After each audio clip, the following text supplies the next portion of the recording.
after God created the world, he said it was good. What is still good about being blind in this fallen world?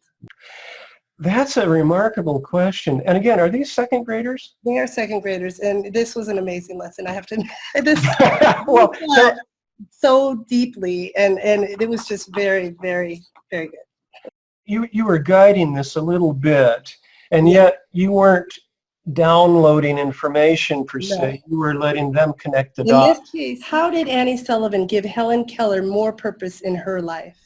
The conversation starter is a tool that's used to generate conversations that will help students or family members to see any subject in ways that are not possible apart from a biblical understanding of the bigger picture of reality. This is one thing that authentic education does. It helps learners to understand things in the context of something much larger than the subject itself. And that something much larger is a biblical worldview. Sometimes I call it a uniview because it's a view that's larger than the universe. And it's a view that unites everything. In Chapter 12 of the free online course, Eliminating the Sacred Secular Divide, I go into depth on using the conversation starter in the classroom, but this tool can be used in families around the dinner table just as well.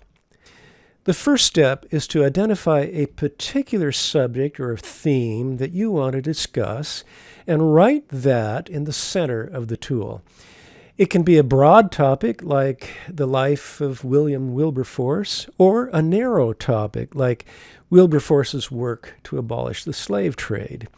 Another example of a broad topic would be plants in general, and a narrow topic would be photosynthesis. Let's say you want to have a conversation about oil painting. In preparing for the conversation, design 5 questions that will help your students or your family members to see oil painting in the context of the bigger picture of God, creation, humanity, moral order, and purpose. In Chapter 12 of Eliminating the Sacred Secular Divide, there's a helpful document called 101 Biblical Worldview Truths. Look through this list of biblical truth statements and ask yourself, how does that truth relate to oil painting? If it doesn't relate, just skip it.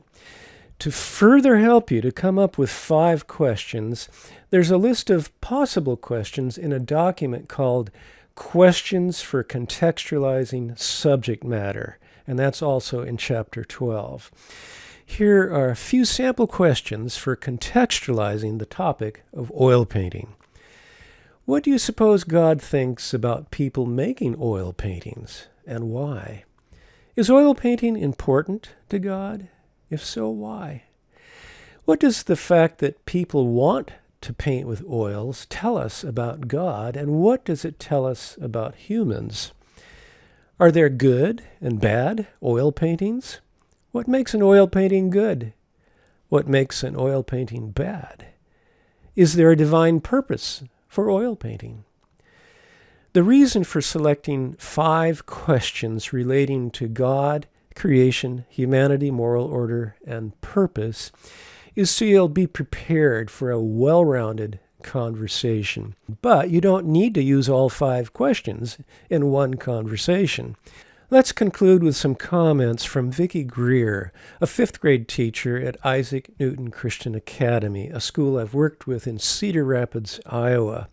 You can watch the full interview linked in Chapter 12, along with the complete interview of Kim Tarr, the teacher you heard at the beginning of this segment, who teaches at Lighthouse Christian School in Gig Harbor, Washington.